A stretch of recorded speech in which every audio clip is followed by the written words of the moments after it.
UPSC 2026 के लिए prepare कर रहे हैं तो आज का वीडियो आपके लिए है। बिकॉज आज जो हम आर्टिकल लेकर आए जो यूपीएससी प्रीलिम्स के लिए बहुत इंपॉर्टेंट हो जाते हैं, तो आज का वीडियो बिल्कुल भी मिस मत करिएगा। आपको जैसे पता होगा हम डेली द हिंदू का न्यूज़पेपर एनालिसिस ला रहे हैं। Welcome back to Feedback IAS. I am Nasir Saifi, faculty of current affairs. आपका द हिंदू के न्यूज़पेपर एनालिसिस में स्वागत है। आज जो हम आर्टिकल डिस्कस करने वाले हैं वो काफ़ी इम्पोर्टेंट हो जाते हैं यूपीएससी के पर्सपेक्टिव से, या हम बात करें यूपीएससी से रिलेवेंट, वो काफ़ी इम्पोर्टेंट है। तो आज की वीडियो को बिल्कुल मिस मत करिएगा। और आज की जो वीडियो होने वाली है बहुत इम्पोर्टेंट होने वाली है। और फीडबैक आईएएस को सब्सक्राइब करना ना भूलें और कमेंट्स में ज़रूर बताएं आपको हमारी वीडियो कैसी लग रही है, और शेयर करते रहें। Share is very important. तो आज जो हम आर्टिकल डिस्कस करेंगे, आज कितनी डेट हो रही है दोस्तों? आज जो डेट हो रही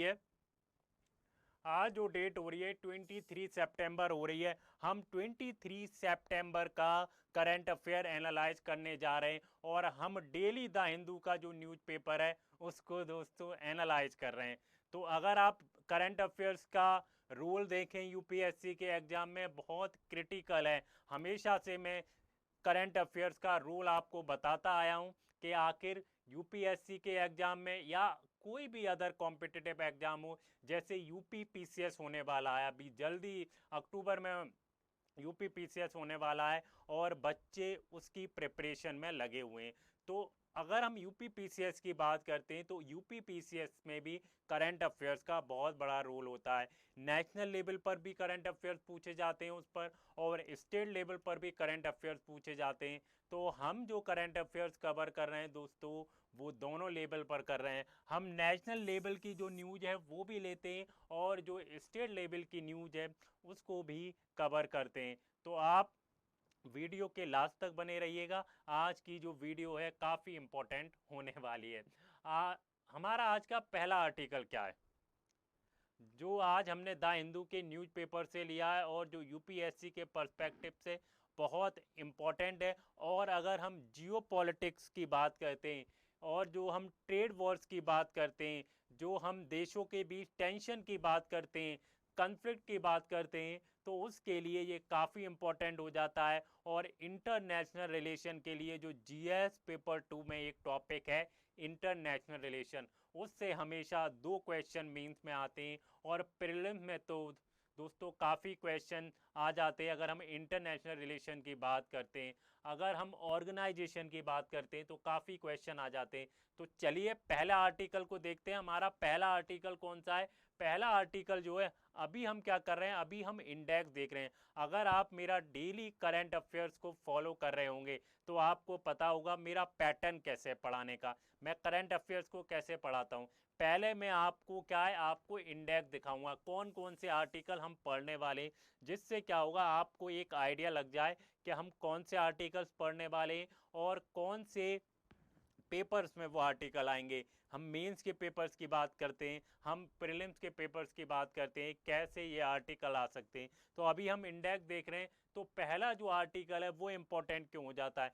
पहला आर्टिकल इसलिए इम्पोर्टेंट हो जाता है, जैसे आपको पता होगा हमारे जो फॉरेन मिनिस्टर हैं या जो एक्सटर्नल मिनिस्टर हैं, वो जो यूएस के सेक्रेटरी हैं उनसे एक बार नहीं, लगभग 9 महीने में 9 बार उनसे मिले। कितने? 9 महीने में 9 बार मिले। ऐसा इम्पोर्टेंट क्यों हो जाता है, हम सारी चीज़ें समझने की कोशिश करेंगे। जयशंकर जो है Rubio meet amid of the trade war and visa tension, ये कौन है रूबो मीट? रूबो कौन है? रूबो जो है सेक्रेटरी हैं यूएस के। तो ये आर्टिकल इम्पोर्टेंट क्यों है, आप मुझे कमेंट्स में बताइए। ये आर्टिकल इम्पोर्टेंट हो जाता है, जीएस पेपर 2 के लिए इम्पोर्टेंट हो जाता है, और किसके लिए इम्पोर्टेंट हो जाता है? जीएस पेपर 3 के लिए इम्पोर्टेंट हो जाता है। और अगर हम बात करें प्रीलिम्स, प्रीलिम्स के लिए भी ये आर्टिकल काफ़ी इम्पोर्टेंट हो जाता है। इस आर्टिकल को बिल्कुल मिस ना करें।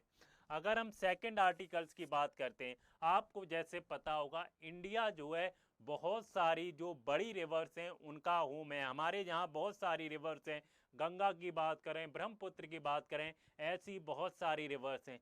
बट आपको क्या पता है दोस्तों, उसमें ज़्यादातर जो रिवर्स हैं वो पॉल्यूटेड हैं, वो नहाने लायक नहीं है, वो बॉथिंग के लायक भी नहीं है। आप अगर उसमें बॉथिंग करते हैं तो आप बीमार पड़ सकते हैं। तो क्या है, number of polluted river sites are showing slight reduction, CPCB, उनमें क्या है, स्लाइट रिडक्शन हो रहा है। हम समझने की कोशिश करेंगे 2022 में कितनी रिवर्स पॉल्यूटेड थी, अगर हम 2025 में आ गए तो ये नंबर कितना कम हो गया है। ये टॉपिक कैसे इंपॉर्टेंट हो जाता है दोस्तों, ये टॉपिक इंपॉर्टेंट हो जाता है, एक तो जीएस पेपर 1 के लिए बहुत इंपॉर्टेंट है, और दूसरा जीएस पेपर 3 के लिए भी ये टॉपिक काफ़ी इंपॉर्टेंट हो जाता है, और प्रीलिम्स के लिए तो इम्पोर्टेंट है ही। तो अगर दोस्तों आपको हमारी वीडियो पसंद आ रही हो तो प्लीज़ फीडबैक आईएएस को सब्सक्राइब करें और लाइक करें और कमेंट्स करना ना भूलें। हमारा जो नेक्स्ट आर्टिकल है वो क्या है, नेक्स्ट आर्टिकल कैसे इंपॉर्टेंट हो जाता है, आप हमेशा न्यूज़ में देखते होंगे कि कोई ना कोई डेफिमेशन केस कर रहा है। राहुल गांधी के ऊपर कितने डेफिमेशन केस हैं, या कोई भी लीडर्स को हम ले लें उनके ऊपर कितने डेफिमेशन के केस हैं। तो सुप्रीम कोर्ट ने इस पर क्या कहा है, सुप्रीम कोर्ट जज says it high time defamation was decriminalise. जो डेफिमेशन है उसको क्या किया जाए, उसको डीक्रिमिनलाइज किया जाए। आगे बढ़े, और आज ये जीएस पेपर 2 के लिए इम्पोर्टेंट हो जाता है और प्रीलिम्स के लिए भी इम्पोर्टेंट है। और आज का जो हमारा लास्ट आर्टिकल है, लास्ट आर्टिकल बहुत इम्पोर्टेंट है, बिकॉज आपको पता होगा हमारे प्यारे प्रधानमंत्री नरेंद्र मोदी जी, उन्होंने जो जीएसटी रिफॉर्म 2.0 किए उसके बारे में बता रहे हैं कि कंज्यूमर्स को कैसे डायरेक्ट फ़ायदा पहुंच रहा है। जो पहले 4 स्लॉट्स होते थे अब कितने हो गए, 2 स्लॉट्स हो गए, उसके बारे में आर्टिकल है। New GST reform boost saving को बूस्ट करेगा, और ऑल सेक्शन ऑफ सोसाइटी, जितने भी सेक्शन है सोसाइटी उन सबको ये जो रिफॉर्म है वो फ़ायदा पहुंचाने वाला है। चलिए आगे बढ़ते हैं, हम अपने पहले आर्टिकल की तरफ बढ़ते हैं। हमारा पहला article, what is the first article from the Hindu newspaper. पहला आर्टिकल जैसा मैंने इंडेक्स में दिखा दिया कि हमारे जो एक्सटर्नल मिनिस्टर हैं वो क्यों इतनी बार मिल रहे हैं, मैनी टाइम्स मिले हैं। अगर हम 9 मंथ की बात करते हैं, 9 मंथ में बहुत बार वो यूएस के सेक्रेटरी से मिले। आपको जैसे पता होगा यूएस के प्रेसिडेंट ने पहले हमारे ऊपर क्या लगाया, 50% से ज़्यादा टैरिफ लगाया, जिससे हमारा एक्सपोर्ट क्या आ गया, खतरे में आ गया। 48 बिलियन से ज़्यादा जो एक्सपोर्ट है वो खतरे में आ गया। और जो अगर हम बात करते हैं लेबर इंटेंसिव इंडस्ट्री, उसको बहुत ज़्यादा नुकसान हो रहा है। अगर हम कैपिटल इंटेंसिव इंडस्ट्री की बात करते हैं उसको मॉडरेट नुकसान हुआ है। और दूसरा चीज़ क्या है दोस्तों, ट्रेड टेंशन चल रही है दोनों कंट्रीज के बीच। ट्रेड टेंशन कैसे कर रही है, यूएस ने एलिगेशन लगाया है इंडिया के ऊपर कि इंडिया जो ऑयल खरीद रही है रशिया को उसको बंद कर दे, कि इंडिया को पता नहीं है यूएस ने रशिया ने कैसे कोहराम मचा रखा है यूक्रेन के अंदर। वो ह्यूमैनिटेरियन क्राइसिस को बढ़ावा दे रहे हैं, वो लोगों को मार रहे हैं, इसलिए रशिया से इंडिया ऑयल ना खरीदे। इसकी वजह से 50% से एक्शन लगा दिया। और दूसरा चीज़ दोस्तों, अभी रिसेंटली क्या है, H1 वीज़ा की फ़ीस यूएस ने क्या कर दी है, हाइक कर दी है। कितनी कर दी है, $1 लाख कर दिए, जो 84 से 85 लाख इंडियन रुपीज़ होते हैं अगर हम कन्वर्ट करते हैं। लेकिन आप मुझे ये बताइए कि आखिर हमारे एक्सटर्नल मिनिस्टर मिले क्यों हैं, जबकि इंडिया और यूएस की टेंशन चल रही है। इसी के ऊपर हमारा आर्टिकल है, Jaishankar and Rubio meet amid the trade visa tension के बीच क्यों मिले। जैसे आपको पता होगा, मैंने आपको एक बैकग्राउंड दे दिया इसका, कि बैकग्राउंड क्या है यूएस और इंडिया के बीच जो टेंशन चल रही है। अब हम आगे देखें, जैसे मैंने बताया कि 50% का टैरिफ लगाया था, और जो H1 वीज़ा की फ़ीस है उसको भी हाइक कर दिया है। हम यहाँ पर H1 वीज़ा के बारे में डिस्कस नहीं करेंगे, व्हाट इज H1 वीज़ा, और जो फ़ी हाइक की गई है वो किन लोगों को हाइक की गई है, क्या न्यू एप्लीकेंट के ऊपर या ओल्डर होल्डर के ऊपर की गई है। ये सारी डिटेल जो वीडियो है वो मैं ऑलरेडी बना चुका हूँ। अगर आप चाहते हैं कि H1 वीज़ा पर मैं एक अलग से वीडियो बनाऊँ तो आप प्लीज़ कमेंट्स में मुझे बताएं कि H1 वीज़ा पर सर हमें एक नई वीडियो चाहिए। तो क्या हुआ, और मैंने बताया जिससे क्या हुआ, इंडियन एक्सपोर्टर और जो है टेक जो प्रोफेशनल हैं उनको क्या है भारी नुकसान का सामना करना पड़ा, बहुत ज़्यादा नुकसान हुआ। क्या हुआ, बहुत इसको इंडिया को, इंडियन एक्सपोर्ट्स को हिट किया। अगर हम इवेंट्स की बात करते हैं, जैसा मैंने बताया इवेंट्स की बात करें, जो यूएस के सेक्रेटरी हैं और इंडियन जो एक्सटर्नल मिनिस्टर हैं वो यूएनजीए में गए, यूएनजीए में गए तो वहाँ पर उन्होंने साइडलाइन, दोनों लोग आपस में मिले हैं। स्टेटमेंट क्या है, both sides avoided the press comments, कोई भी प्रेस को कमेंट नहीं दिया है, और इंडिकेट द डैमेज कंट्रोल, क्या किया है, डैमेज कंट्रोल किया है। अगर हम बात करते हैं स्टेटमेंट की, तो जयशंकर जी ने क्या कहा है, सस्टेन एंगेजमेंट नीडेड, जो सस्टेन एंगेजमेंट है उसकी ज़रूरत है। रूबियो ने क्या कहा है, स्टेट कॉपरेशन और equal issue quad into Pacific. तो हमेशा जो है दोस्तों किस चीज़, हमेशा बातचीत के दरवाजे जो हैं खुले रहने चाहिए, और इंडिया और यूएस के जो दरवाजे हैं वो हमेशा से खुले हैं, और इंडिया और यूएस के बीच जो टेंशन है उसको दूर करने की ज़रूरत है। और आपको पता होगा इतनी टेंशन है इंडिया और यूएस के बीच, लेकिन क्वाड को रोका नहीं है इंडिया ने, टेंशन के बीच क्वाड ओपन है, और यूएस और इंडिया को बातचीत से अपने क्या सुलझाने चाहिए, अपने जो मसले हैं उनको सुलझाना चाहिए। अगर हम इंडिया की स्ट्रेटेजी की बात करें, इंडिया को करना क्या चाहिए, इंडिया को अपना जो मार्केट है वो डाइवर्सिफाई करना चाहिए, वो यूएस पे ओवर डिपेंडेंट नहीं होना चाहिए इंडिया को, और स्किल इंडिया के अंतर्गत लोगों को स्किल प्रोवाइड कराना चाहिए। आपको जैसे पता होगा H1 वीज़ा की बात करते हैं तो सबसे ज़्यादा नुकसान किसको होगा, सबसे ज़्यादा जो नुकसान होगा वो आईटी सेक्टर को होगा। इन्फोसिस की बात करें, विप्रो की बात करते हैं तो वो क्या है, H1 वीज़ा पर डिपेंडेंट रहते हैं, ज़्यादातर जो वर्कर्स हैं उनके H1 वीज़ा पर डिपेंडेंट हैं। तो हमें क्या करना चाहिए, हमें अपना आईटी सेक्टर को स्ट्रेंथन करना चाहिए, और हमेशा से जो हमारे प्राइम मिनिस्टर हैं नरेंद्र मोदी जी, वो हमेशा से आत्मनिर्भर भारत की बात करते आए, सेल्फ रिलायंस की बात करते आए, मेक इन इंडिया की बात करते आए, तो हमें इसको पुश करना चाहिए। अगर हमें अपने आईटी सेक्टर्स को,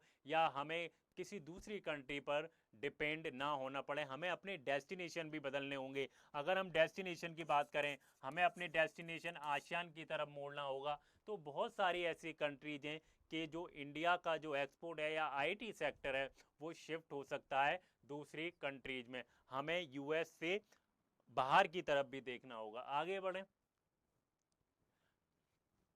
अगला जो आर्टिकल क्या है, मैंने जैसे बताया दोस्तों, आपको पता होगा कि इंडिया जो है बहुत सारी बड़ी जो रिवर्स हैं उसका होम है। चाहे हम गंगा की बात करें, चाहे हम ब्रह्मपुत्रा की बात करें, चाहे गोदावरी की बात करते हैं, चाहे कावेरी की बात करते हैं, बहुत सारी रिवर्स हैं इंडिया में, और वो भी बड़ी बड़ी रिवर हैं। लेकिन प्रॉब्लम क्या है, आपको पता होगा जितनी भी रिवर्स मैंने अभी आपको बताई, या हम कितनी रिवर्स की बात करते हैं, हम अभी देखेंगे हम कितनी रिवर्स की बात करें, जितनी भी रिवर्स की बात बताई, ज़्यादातर जो इंडिया में रिवर्स हैं वो पॉल्यूटेड हैं, वो रिवर्स नहाने लायक तक नहीं है। आप पीने की बात तो छोड़िए, वो रिवर्स नहाने लायक तक नहीं है, आप नहा नहीं सकते उससे, इतनी पॉल्यूटेड रिवर हैं।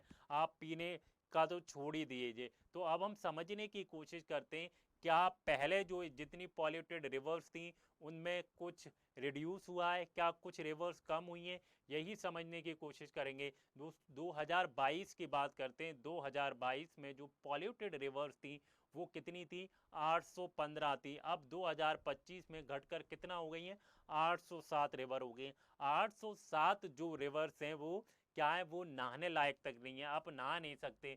तो अगर हम सीपीसीबी की रिपोर्ट्स की बात करते हैं, तो सीपीसीबी की रिपोर्ट्स ने क्या कहा है, जो 2023 की रिपोर्ट है, कि इंक्रीमेंटल डिप हुआ है, थोड़ा सा रिड्यूस हुआ है, कितना, बहुत माइनर सा रिड्यूस हुआ है। पहले कितनी थी, पहले जो थी कितनी थी, पहले अगर हम 2022 की बात करते हैं 815 थी, अब कितनी हो गई है, 807 रिवर जो हैं वो पॉल्यूटेड है। कितनी हो गई, 807 रिवर। अगर हम बायोलॉजिकल ऑक्सीजन डिमांड की बात करते हैं, बीओडी की बात करते हैं, तो अगर हम बीओडी की बात करते हैं, अगर 3 mg पर लीटर से बीओडी ज़्यादा है किसी रिवर में, तो क्या है, वो रिवर क्या मानी जाएगी, वो रिवर मानी जाएगी अनफिट फॉर बैथिंग। तो आप उस रिवर में नहा नहीं सकते। अगर हम बीओडी की बात करते हैं 30 mg पर लीटर से ज़्यादा है किसी रिवर में, तो क्या है वो प्रायोरिटी लिस्ट 1 पे आ जाएगी और वो रिवर क्या कहला जाएगी, मोस्ट पॉल्यूटेड रिवर कहलाएगी।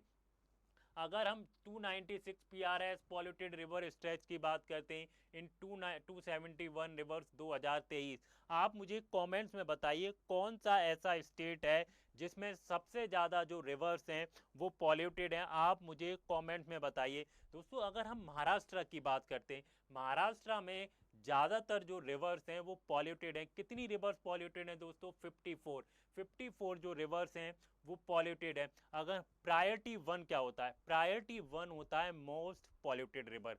कितनी प्रायोरिटी 1 में अगर कोई भी रिवर्स इंक्लूड है तो वो मोस्ट पॉल्यूटेड रिवर है। Priority 1 stretch reduce 45 2022, 37 2023।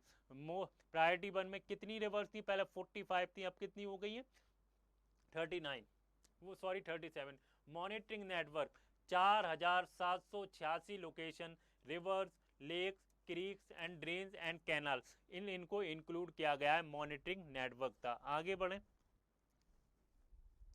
Positive and concern and causes और इम्पैक्ट क्या है। अगर हम इसका पॉजिटिव देखें तो पॉजिटिव क्या है दोस्तों, जैसा मैंने बताया दोस्तों स्लाइट रिडक्शन हुआ है। खाली आपको पता होगा 815 से कितनी हो गई है, 807 हो गई है, तो कुछ खासा इम्पैक्ट नहीं पड़ा है, बहुत कम स्लाइट रिडक्शन हुआ है। अगर हम कॉजेज की बात करते हैं, आप मुझे कमेंट्स में बताइए आखिर इसके रीजन क्या है, इसके कॉजेज क्या हैं। अगर आपको पता होगा पॉल्यूटेड किन चीज़ों की वजह से होता है। पॉल्यूटेड जो होता है दोस्तों अनट्रीटेड वेस्ट होता है। मान लीजिए आप रिवर के पास खड़े हुए हैं और आप रिवर के पास खड़े हुए हैं, आप टूरिस्ट घूमने गए, आप रिवर के पास गए, आपने बिस्किट खाया, आपने चिप्स खाया, तो आपने क्या किया, वो सारी चीज़ें क्या नदी में फेंक दी या रिवर्स में फेंक दी। तो रिवर्स क्या है, पॉलीथीन हो गई या अनट्रीटेड जो वेस्ट होता है उसको क्या, उससे क्या हो जाती है, पॉल्यूटेड हो जाती है। अनट्रीटेड जो सीवेज होता है। अगर हम इंडस्ट्री की बात करते हैं, इंडस्ट्रियलाइजेशन की बात करें तो इंडस्ट्री की वजह से क्या है, रिवर्स बहुत ज़्यादा पॉल्यूटेड होते हैं। जो इंडस्ट्री क्या करती हैं, जो केमिकल यूज करती हैं वो क्या है, वो सीधे नदी में बहा देती हैं, उनको ट्रीट नहीं करती हैं बिल्कुल, जिसकी वजह से जो रिवर होती हैं वो पॉल्यूटेड हो जाती है। Industry effluent. एग्रीकल्चर जो रन ऑफ है, एग्रीकल्चर जो रन ऑफ है, जैसे फर्टिलाइजर हो गए और पेस्टिसाइड हो गए, उसकी वजह से भी रिवर क्या हो रही हैं, पॉल्यूटेड हो रही हैं, जो बैथिंग के लायक भी नहीं है, इंसान उसके अंदर नहा भी नहीं सकता। अगर हम बात करें अगला, इंक्रोचमेंट की वजह से भी रिवर्स क्या हो रही हैं, पॉल्यूटेड हो रही हैं। सैंड माइनिंग की वजह से भी रिवर्स पॉल्यूटेड हो रही हैं। अगर हम बात करते हैं low flow in the non monsoon month noon, तो उसकी वजह से रिवर्स पॉल्यूटेड हो रही हैं। इम्पैक्ट क्या है, व्हाट आर द इम्पैक्ट क्या पड़ रहा है दोस्तों। अगर हम इम्पैक्ट की बात करते हैं, सबसे बड़ा इम्पैक्ट क्या है, अगर मान लीजिए जो रिवर नहाने लायक नहीं है उसमें अगर आप नहाते हैं तो आपको क्या है, आपकी जो लाइफ है वो रिस्क पर है। आपको कोई ना कोई डिजीज हो जाएगी, आपको स्किन डिजीज हो जाएगी, आपको डायरिया हो जाएगा, आपको क्या हो जाएगा, कोलेरा हो जाएगा। तो ये एक बहुत बड़ा इम्पैक्ट है। अगर हम इक्वेटिक डाइवर्सिटी की बात करते हैं, अगर मान लीजिए कोई रिवर पॉल्यूटेड हो जाती है और उसमें एक्वेटिक एनिमल्स रहते हैं, तो क्या वो एक्वेटिक एनिमल सर्वाइव कर पाएंगे, नहीं। तो जो एक्वेटिक बायोडाइवर्सिटी है वो भी लॉस हो जाएगी। अगर रिलीजियस प्रैक्टिस की बात करते हैं, जो रिलीजियस प्रैक्टिस है, बेदिंग इन गंगा यमुना अफेक्टेड। अब जब कोई रिवर नहाने लायक ही नहीं होगी, जो रिलीजियस प्रैक्टिस है वो भी नहीं हो पाई। अगर मान लीजिए कोई रिलीजियस प्रैक्टिस करता भी है तो अपनी लाइफ को वो रिस्क पर डाल रहा है। इकोनॉमिक बर्डन होगा फिशरीज पर, टूरिज्म पर, क्या होगा, फिशरीज और टूरिज्म पर इकोनॉमिक बर्डन होगा।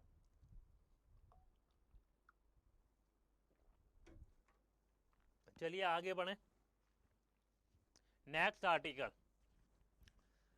आर्टिकल, बहुत इंपॉर्टेंट है, बिकॉज आपको जैसे जब भी आप द हिंदू का न्यूज़पेपर पढ़ते होंगे तो आप देखते होंगे कि कितने सारे डिफेमेशन केसेस आते हैं, राहुल गांधी के ऊपर होते हैं, कोई अदर लीडर हो गए, अपोजिशन के लीडर हो गए या रूलिंग पार्टी के लीडर हो गए, उन पर डेफेमेशन के केस बहुत होते हैं।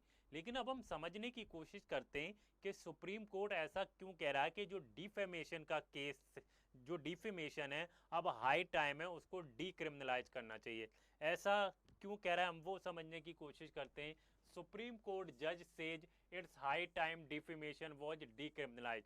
अब हम जो हमारा आर्टिकल है जो द हिंदू न्यूज़पेपर से लिया गया है उसमें जो की फैक्ट्स हैं वो क्या क्या गए। अगर हम जस्टिस एम एम सुंदरेश हैं उन्होंने कहा, जस्टिस जो एम एम सुंदरेश हैं उन्होंने क्या कहा, उन्होंने कहा है कि अब ये हाई टाइम है हमें जो डिफेमेशन है उसको डीक्रिमिनलाइज करना चाहिए। क्या करना चाहिए? डीक्रिमिनलाइज करना। करंट पोजीशन क्या है दोस्तों? क्रिमिनल डिफेमेशन किसके आता है?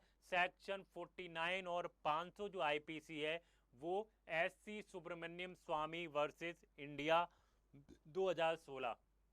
कोर्ट ने क्या कहा? Reputation is equal to part of the article 21 right to life, so restriction on free speech article 19 clause 1 and sub clause A are justify. Present concern की बात करते हैं तो अगर हम डिफेमेशन की बात करते हैं, ओवर यूज हो रहा है, इसका मिसयूज हो रहा है, कोई भी किसी के ऊपर डेफेमेशन के केस कर दे रहा है। Political parties and private individual weapon to the silent criticism. अगर हम एग्जाम्पल्स की बात करते हैं, राहुल गांधी हो गए, शशि थरूर हो गए और जो वायर के जर्नलिस्ट हैं उनके ऊपर काफ़ी डेफेमेशन के केस किए गए हैं। रिसेंट एससी ने क्या स्टांस लिया है?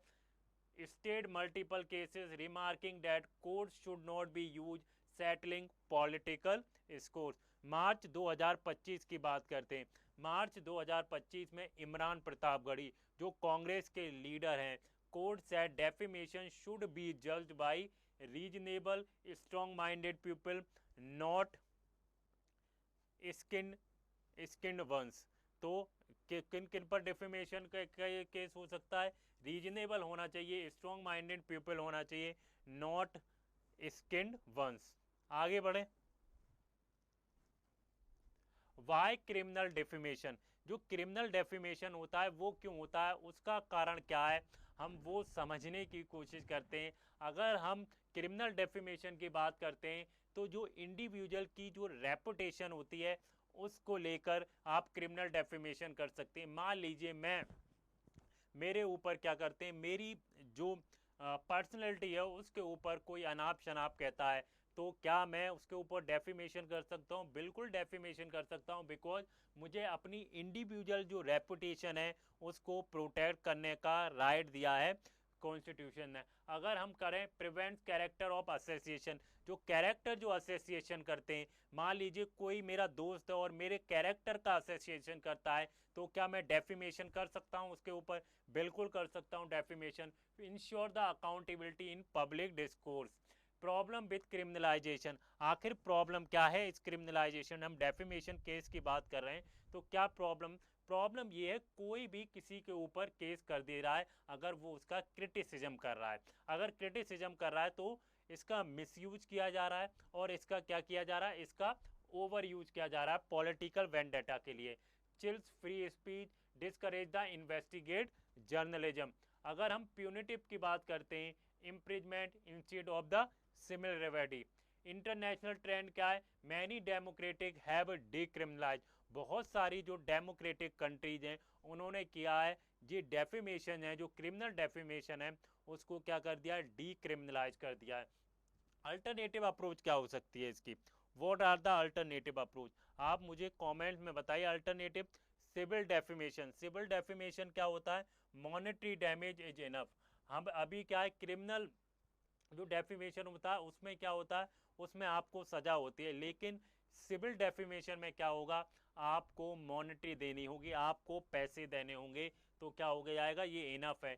Stronger media ethics and self regulation. अगर हम clear threshold for actual harm before the courts take cognizance. ये मैं अल्टरनेटिव अप्रोच अपना सकती है कोर्ट अगर कोई डेफेमेशन का केस करता है। नेक्स्ट आर्टिकल बहुत इंपॉर्टेंट हो जाता है दोस्तों। आपको पता होगा जैसे गवर्नमेंट ऑफ इंडिया ने, पहला मैं आपको बता दूं कि गवर्नमेंट ऑफ इंडिया ने क्या किया है, जीएसटी 2.0 रिफॉर्म को लॉन्च कर दिया। उसके अंदर क्या है, जो हमारे कंज्यूमर्स हैं उनको बिग रिलीफ दिया है। एक तो बिग रिलीफ ऐसे हो गया है कि कि जो पहले स्लॉट होते थे वो 4 टाइप के स्लॉट थे, अब गवर्नमेंट ने 2 टाइप के स्लॉट कर दिए। और दूसरा क्या है, जो टैक्स कम किस पर कर दिया है, जो 2,500 रुपये से कम कीमत वाले कपड़े हैं उस पर टैक्स कम कर दिया है, जिससे डायरेक्ट जो फ़ायदा है कंज्यूमर्स को होगा और कपड़े क्या होंगे, सस्ते हो जाएंगे। और हम टेक्सटाइल इंडस्ट्री की बात करते हैं, उसको भी बूस्ट दिया है, जिससे क्या होगा, एम्प्लॉयमेंट बढ़ेगा और एक्सपोर्ट क्या होगा, कॉम्पिटिटिव होगा। तो चलिए हम यही समझने की कोशिश करते हैं आखिर इस आर्टिकल में हमारे प्यारे प्रधानमंत्री नरेंद्र मोदी जी क्या कह रहे हैं। उन्होंने लेटर लिखा है जीएसटी 2.0 पे, new GST reform to boost the